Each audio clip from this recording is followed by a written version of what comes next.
Aujourd'hui, j'ai vécu une expérience pénible qui a failli me coûter la vie, et tout cela est venu de quelqu'un qui avait fait partie de mon monde, un ancien musulman.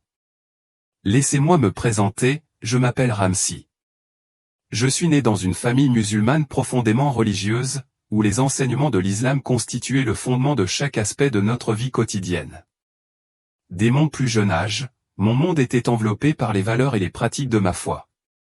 Mon père, un imam très respecté dans notre communauté, s'assurait que nous adhérions à tous les rituels et prières avec le plus grand dévouement. Je me souviens très bien de m'être réveillé avant l'aube pour accomplir le fajr, la première prière de la journée, et de réciter des versets du Coran aux côtés de mes frères et sœurs. La mosquée était au cœur de notre vie, et on m'a appris que notre dévotion à l'islam n'était pas seulement un mode de vie, mais l'essence même de notre existence. Ma mère, une femme douce et compatissante, a également joué un rôle essentiel dans l'élaboration de mon éducation religieuse. Elle racontait des histoires du Coran, racontant la vie des prophètes et leur engagement indéfectible envers Allah.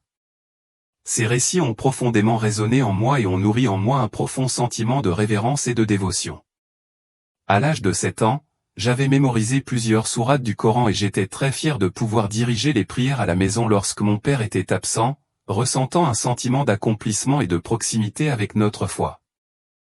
Mais à mesure que je grandissais, les complexités de la vie ont commencé à jeter une ombre sur ma conviction jusque-là inébranlable. Malgré nos pratiques pieuses, ma famille était loin d'être riche. Nous vivions modestement et j'étais souvent en proie à des sentiments d'envie lorsque je voyais d'autres personnes qui semblaient avoir plus de richesse matérielle et de confort que nous. Cependant, ce n'était pas seulement les difficultés extérieures qui me troublaient, c'était le conflit intérieur qui commençait lentement mais sûrement à éroder ma tranquillité d'esprit. Malgré mes expressions extérieures de foi, les doutes ont commencé à s'insinuer dans mon cœur. Durant mon adolescence, je me suis mis à remettre en question les fondements mêmes de mes croyances. Je me demandais si Dieu existait vraiment et quel était le but de nos rituels. Ces pensées me remplissaient de peur, sachant que de tels doutes étaient considérés comme un péché aux yeux de ma communauté et de ma foi. À l'école, j'excellais constamment sur le plan scolaire, mais socialement, j'avais du mal à m'intégrer. Mes camarades se moquaient souvent de moi parce que j'étais trop pieux et j'ai commencé à me sentir comme une paria. Les moqueries ont intensifié mon conflit intérieur et je me suis retrouvé de plus en plus isolé, non seulement de mes camarades de classe, mais aussi de la communauté dont j'avais toujours eu le sentiment d'appartenir. Alors que la pression augmentait, je me suis plongé encore plus profondément dans mes études et mes pratiques religieuses, m'accrochant à l'espoir que si je m'immergeais suffisamment dans ces activités, mes doutes finiraient par s'estomper. Même avec mon sentiment croissant d'aliénation, je restais ouvertement attaché à l'islam. La peur de perdre ma famille et la seule communauté que j'avais jamais connue m'a maintenu attaché à ma foi. Pour prouver ma dévotion, j'ai décidé de poursuivre mes études islamiques plus sérieusement. Après le lycée, je me suis inscrit dans une madrasa, où j'ai étudié en profondeur le Coran, les hadiths et la jurisprudence islamique. Au cours de cette période, je me suis de plus en plus impliqué dans ma communauté, en assumant des rôles tels que diriger les prières et enseigner l'islam aux jeunes enfants. Je voulais incarner l'image d'un musulman pieux, espérant que mes actions pourraient supprimer les doutes qui s'étaient enracinés dans mon esprit. À un moment donné, j'ai même envisagé de suivre les traces de mon père et de devenir imam, persuadé qu'un niveau d'engagement religieux plus élevé renforcerait ma foi et m'apporterait la clarté que je recherchais. Mais plus je m'immergeais dans les enseignements islamiques, plus les questions surgissaient. La rigidité des doctrines commençait à me troubler, et j'avais de plus en plus de mal à concilier le Dieu miséricordieux et aimant en lequel on m'avait appris à croire avec les châtiments sévères prescrits pour l'apostasie et la remise en question de sa foi. Plus je cherchais des réponses, plus je sentais ma foi me glisser entre les doigts. Le 14 avril 2023, je rentrais de la madrasa après une séance d'études particulièrement intense. Impatient de retrouver la familiarité de mon foyer, j'ai tourné le coin près de notre maison lorsqu'une forte agitation a attiré mon attention. La curiosité piquée au vif, je me suis approché pour voir ce qui se passait. Une foule s'était rassemblée autour d'un homme qui s'était effondré devant un étal de marché voisin. Il se tenait la poitrine et haletait. Sans hésitation, je me suis frayé un chemin à travers la foule pour lui proposer de l'aide. J'avais une formation de base en premier secours et j'espérais pouvoir le stabiliser jusqu'à l'arrivée de l'aide médicale professionnelle. Alors que je m'agenouillais à côté de l'homme, essayant de lui offrir un peu de réconfort, une douleur soudaine et atroce m'a saisi la poitrine. C'était comme si un poids lourd avait été placé sur moi, ce qui rendait la respiration difficile. La douleur s'est propagée rapidement, parcourant mon corps avec une intensité qui m'a pris par surprise. J'ai essayé d'appeler à l'aide, mais ma voix était faible, à peine audible au milieu du tumulte croissant de la foule autour de nous. Ma vision a commencé à se brouiller et je pouvais me sentir glisser lentement dans l'étreinte froide de l'obscurité. Dans ces derniers instants, le temps semblait s'étirer et ralentir, comme si l'univers lui-même retenait son souffle.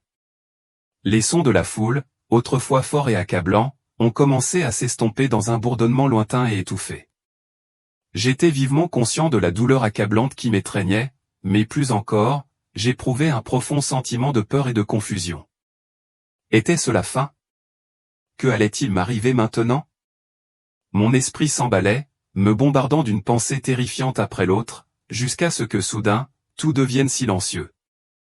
La transition de la vie à ce qui se trouvait au-delà était à la fois soudaine et surréaliste.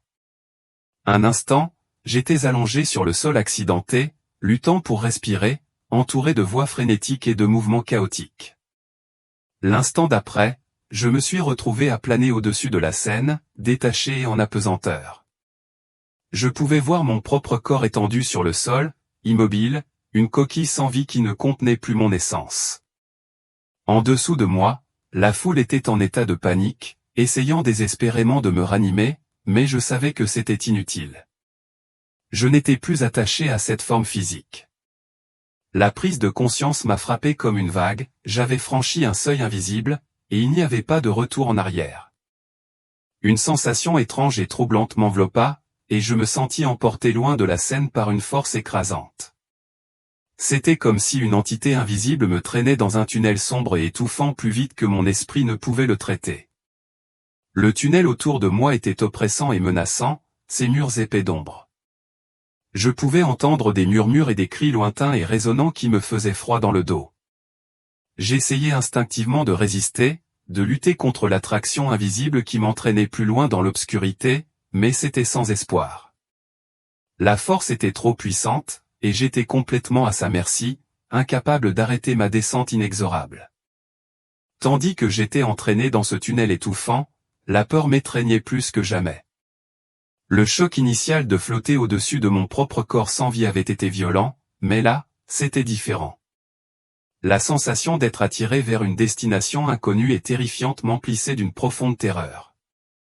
L'obscurité autour de moi semblait s'étendre de tous côtés, oppressante et étouffante.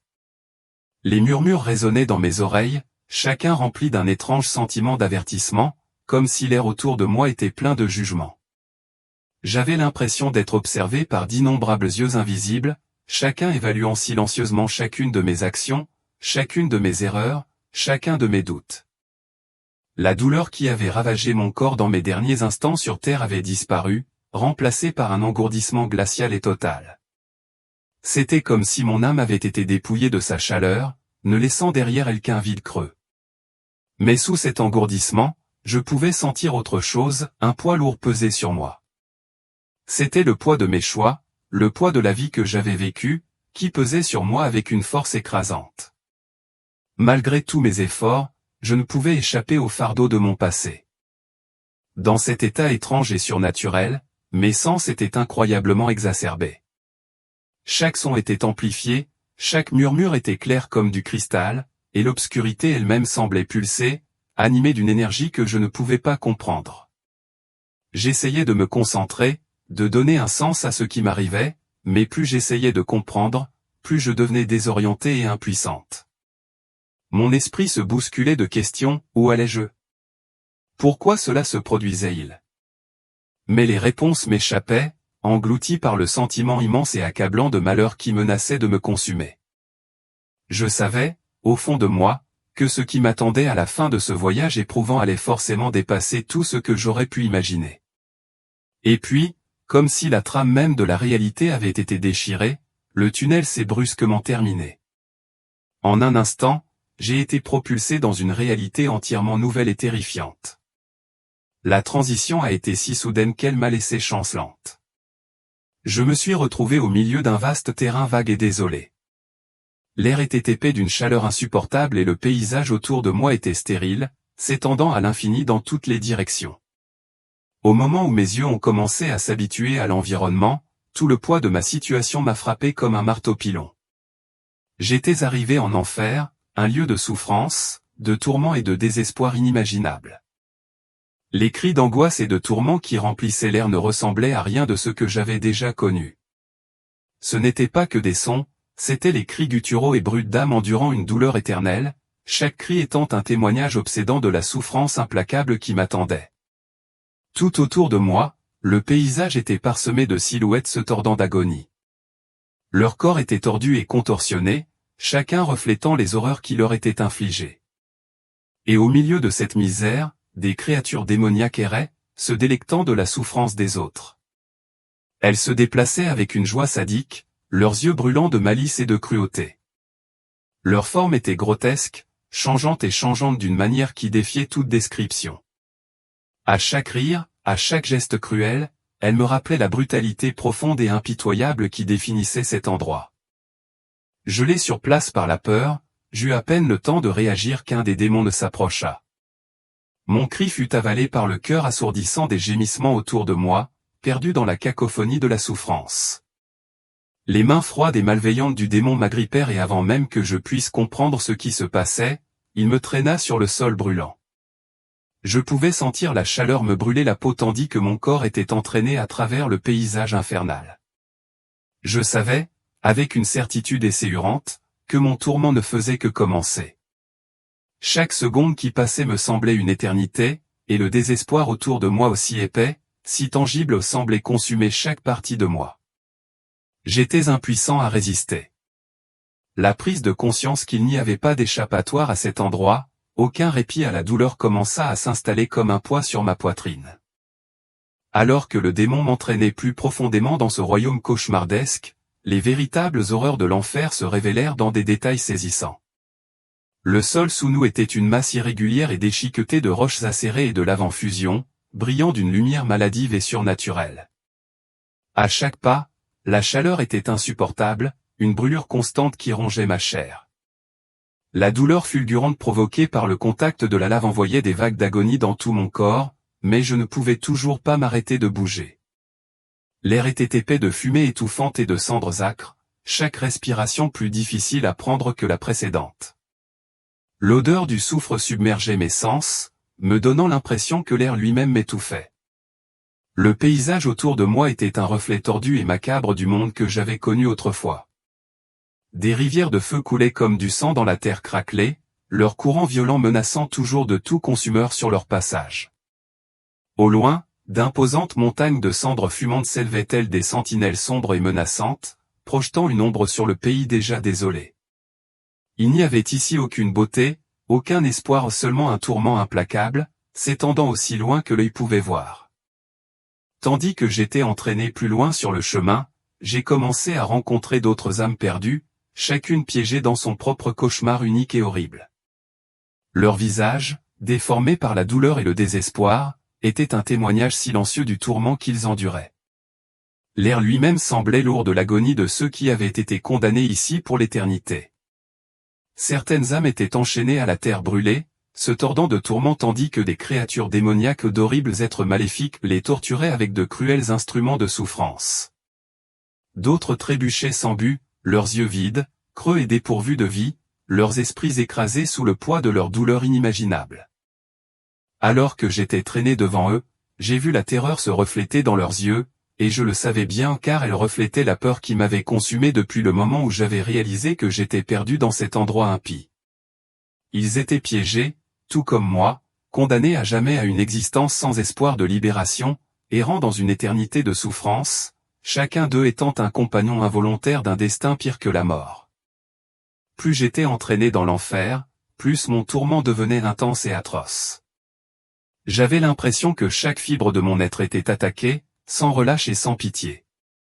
La douleur dans mon corps était indescriptible comme des flammes qui brûlaient de l'intérieur, brûlant chaque centimètre de ma chair. Ma peau bouillonnait et se boursouflait sous la chaleur, chaque seconde étant une éternité d'agonie. Le feu brûlait avec une telle intensité qu'il ne laissait aucune place au soulagement, aucun moment de répit. C'était un tourment constant et inflexible qui me déchirait de l'intérieur. Les êtres démoniaques qui habitaient ce royaume infernal étaient encore plus terrifiants que le paysage lui-même. Ces démons semblaient incarner la pure malice et la cruauté. Ils étaient implacables dans leur quête de souffrance, et leur plaisir sadique de la douleur était évident dans chaque acte cruel. Ils déchiraient ma chair avec des griffes qui semblaient en fer, leur rire un son glacial qui résonnait dans l'air oppressant. Chaque coup de leur serre semblait être une éternité d'agonie, chaque blessure un rappel qu'il n'y avait pas d'échappatoire. Ils murmuraient des mensonges sombres et des railleries, se nourrissant de mon désespoir grandissant, leurs mots s'enfonçant profondément dans mon âme. À chaque contact, à chaque rencontre, la douleur s'intensifiait, et je me sentais me briser davantage, mon corps et mon esprit étant broyés par leur cruauté incessante. Le poids de ma souffrance semblait infini, et j'étais consumé par le sentiment d'être entraîné de plus en plus loin de toute possibilité de salut. Un démon, en particulier, semblait s'intéresser particulièrement à moi. Il était énorme, sa forme ressemblait à une montagne imposante de roches en fusion, et ses yeux flamboyaient d'un feu féroce et impie qui brûlait jusqu'à mon âme.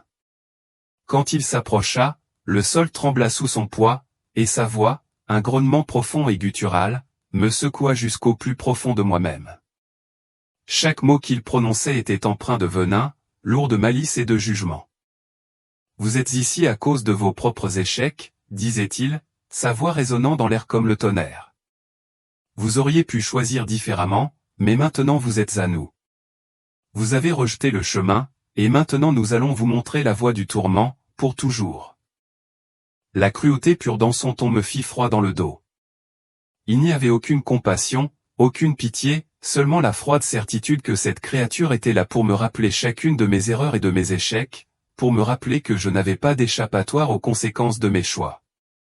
Alors que j'étais entraîné plus loin dans ce lieu cauchemardesque, les horreurs autour de moi s'intensifiaient. Je voyais des âmes consumées par les flammes, leurs corps engloutis par un feu infernal qui ne cessait jamais, ne s'éteignait jamais. Leurs cris d'agonie perçaient l'air, résonnant sur les murs de l'enfer tandis que leur chair brûlait dans un cycle éternel de tourments. Certains étaient enchaînés à des rochers déchiquetés et brûlants, leur peau fondait et se reformait, chaque seconde plus insupportable que la précédente. D'autres étaient attaqués par des démons, leurs corps tordus et brisés, leurs esprits écrasés sous le poids d'une torture sans fin et implacable. Une scène en particulier me reste en mémoire, une femme, à peine plus âgée que moi, était écorchée vive par un démon aux griffes capables de couper l'acier. Sa peau était déchirée en bandes atroces, chaque déchirure étant une nouvelle vague de souffrance. Ses cris étaient une symphonie de douleurs déchirantes, chacun témoignant de la profondeur de son tourment. Pourtant, même au milieu de son indescriptible agonie, j'ai vu quelque chose dans ses yeux, quelque chose de familier.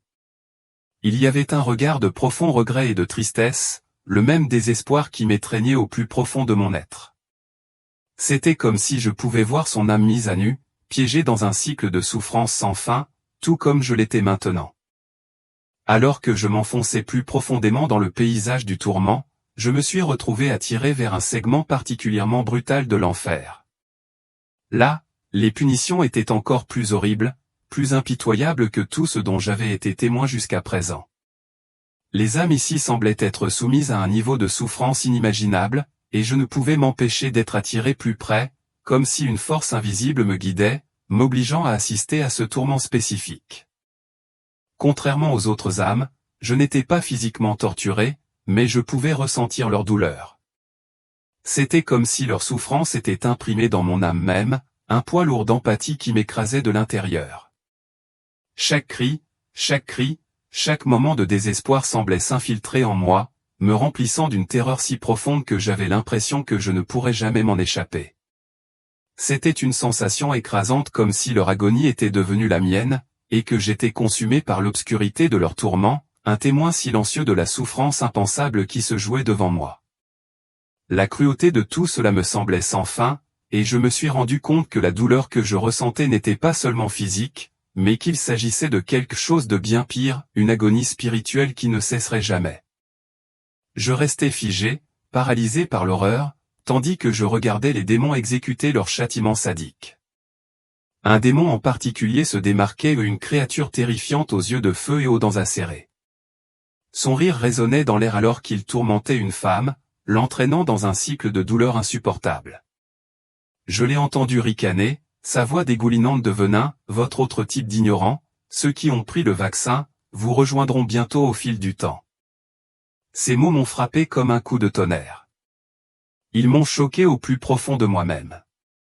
Le vaccin, qui avait sauvé tant de vies et continué d'être une lueur d'espoir pour d'innombrables autres, a soudainement été condamné par cette créature. De nombreuses églises avaient encouragé leurs membres à se faire vacciner, le considérant comme un don de Dieu, un outil pour lutter contre une pandémie mondiale. L'idée que ceux qui avaient pris la décision de se protéger et de protéger les autres soient condamnés de cette façon était déconcertante et profondément troublante. Comment quelque chose d'aussi salvateur pouvait-il devenir une raison de tourment? Cela n'avait aucun sens et je ne pouvais pas le concilier avec le monde que je connaissais. Alors que l'horreur se déroulait devant moi, une profonde tristesse saisit mon cœur. Des larmes coulaient librement sur mes joues tandis que je regardais impuissante la souffrance des âmes autour de moi. Leur douleur était insupportable et je me sentais complètement impuissante. Le désespoir et la confusion tourbillonnaient en moi et j'ai crié, implorant la miséricorde, pour que leur tourment cesse. Mais alors même que je pleurais, une lumière rayonnante a soudainement percé l'obscurité, coupant à travers l'obscurité accablante comme un phare d'espoir. Les démons, qui s'étaient autrefois délectés de leur cruauté, reculèrent de peur à la vue de la lumière et se retirèrent dans l'ombre. De la lumière émergea une silhouette, bien que je ne puisse pas voir son visage. Sa présence était immense, si pleine de paix et de pureté qu'elle faisait que le tourment et le chagrin autour de moi semblaient lointains, comme s'ils ne pouvaient pas me toucher en sa présence. La lumière elle-même semblait apaiser le cœur même de mon être, calmant la tempête de confusion et de désespoir qui m'avait saisi. Alors que la silhouette s'approchait, je pouvais sentir le poids de mes propres questions et de mes peurs s'envoler. Sa voix, douce mais puissante, remplissait l'espace autour de moi. Il parlait directement à la tourmente de mon cœur, reconnaissant la confusion que je ressentais à propos du vaccin et la façon dont il était lié à la souffrance dont j'avais été témoin. Ceux qui sont en enfer, dit-il doucement, ne sont pas ici parce qu'ils ont pris le vaccin. Ils sont ici parce qu'ils ont permis à l'influence du vaccin, ou à toute peur ou distraction du monde, de les éloigner du vrai chemin. Ils ont choisi de s'écarter de la voie de Dieu, de continuer à pécher et de se détourner de sa direction. Le vaccin lui-même n'en était pas la cause, mais les choix qu'ils ont faits par la suite. Ces paroles ont été comme un baume pour mon âme, apaisant la confusion et la peur qui avaient pris racine dans mon cœur. Ce n'était pas le vaccin lui-même, mais la façon dont les individus lui ont permis ou quoi que ce soit d'autre dans la vie de dicter leurs choix, les éloignant encore plus de Dieu. Le véritable test ne résidait pas dans les actions qu'ils avaient entreprises, mais dans les intentions, la foi et les chemins qu'ils avaient choisis par la suite. La souffrance en enfer n'était pas une punition pour le vaccin, mais pour le rejet de la voie de Dieu, la décision consciente d'abandonner sa direction en faveur de leurs propres désirs ou peurs. Le message était clair, ce ne sont pas les actions extérieures, mais les choix spirituels faits en réponse aux défis de la vie qui déterminaient le destin de l'âme. À ce moment de clarté, j'ai compris la vérité, ce n'était pas l'acte de se faire vacciner en soi qui avait condamné ces âmes, mais les choix qu'elles avaient faits par la suite, leurs actions, leur perte de foi et la façon dont elles avaient permis à la peur ou à l'influence de les séparer de Dieu. L'être de lumière n'a pas révélé qui ou quoi avait orchestré le vaccin, mais il est devenu clair que le problème n'était pas le vaccin lui-même, mais la distance spirituelle qu'il créait pour ceux qui le laissaient les éloigner de leur foi et du chemin de la justice. Alors que je réfléchissais à cette prise de conscience, une pensée sombre m'a traversé l'esprit, quelque chose que j'avais déjà entendu, un murmure d'un agenda caché derrière les vaccins, un plan malveillant qui était passé inaperçu aux yeux des masses. L'idée qu'ils étaient destinés non seulement à protéger la santé physique mais aussi à éloigner subtilement les âmes de Dieu était troublante. Était-ce le véritable but de leur utilisation généralisée? Était-il possible qu'une chose aussi apparemment inoffensive puisse être un outil pour éloigner les gens de leur chemin spirituel? Je n'arrivais pas à comprendre comment une telle chose pouvait être accomplie, mais à ce moment-là, j'ai commencé à saisir les implications dévastatrices. Le véritable danger n'était pas le vaccin lui-même, mais la façon dont il pouvait servir de fossé entre une personne et sa foi, l'entraînant dans un état de séparation spirituelle. Aussi rapidement que ces pensées surgissaient en moi, la figure de la lumière commença à s'estomper. La chaleur, la paix et la joie qui m'enveloppaient commencèrent à se dissiper, et l'obscurité familière et oppressante de l'enfer commença à se refermer à nouveau.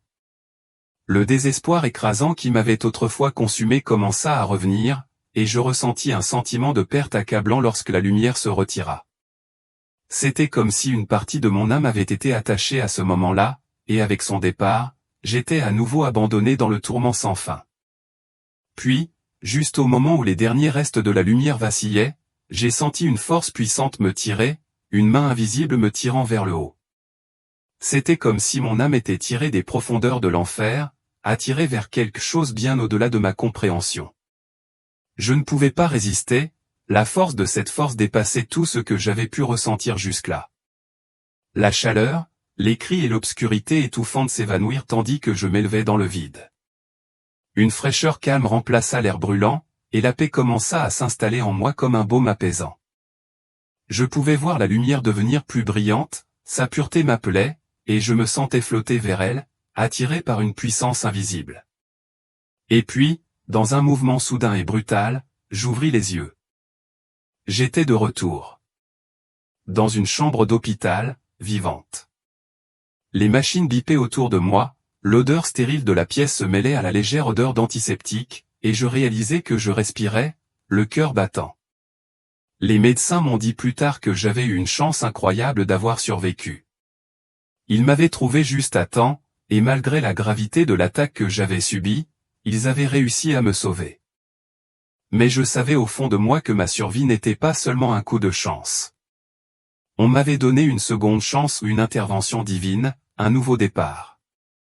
Une occasion de réévaluer ma vie, ma foi et les choix que j'avais faits.